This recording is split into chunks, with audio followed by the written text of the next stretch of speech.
48 yaşında bir pasiyentimizi müayinə elədim və anamnestik məlumatlarında qeyd edir ki, 3 il öncə Mirena spiralı yerləşdirilib.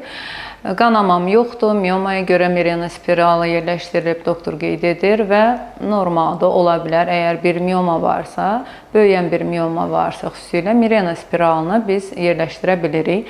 Hansı spiral ki, müalicəvi məqsədlə aparılır, göstəriş üzərindən aparılır, hormonal bir spiraldır və uşaqlıq boşluğuna yerləşdirilərək hər gün dərman ifraz edir. Hansı xəstəliklərdə biz Mirena spiralını istifadə edirik? Uşaqlığın endometriozunda, adenomyoz başqa bir adını qeyd edim, miyomalarda, endometrial hiperplaziyalarda, davam edən uşaqlıq qanaxmalarında. Bax, bu simptomlar, bu diaqnozlar olan pasiyentlərimizdə biz göstəriş üzərində Mirena spiralını yerləşdiririk. Pasiyentdən soruşduğum halda süd vəzləri yoxlanmayıb deyir.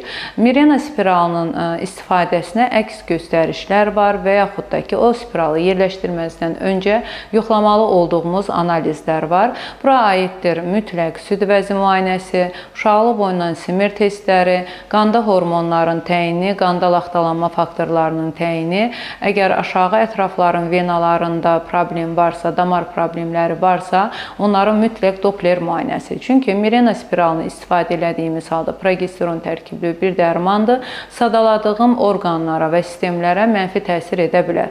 Ona görə bir daha sizlərə səslənim ki, Mirena göstəriş üzərindən qoyulur, sadaladığım xəstəliklərdə istifadə olunur və Mirena istifadəsindən öncə mütləq süd vəzləri, uşaqlıq boyunu, qanın laxtalanma faktorları, aşağı ətrafların Doppler müayinəsinə aparılması önəmlidir.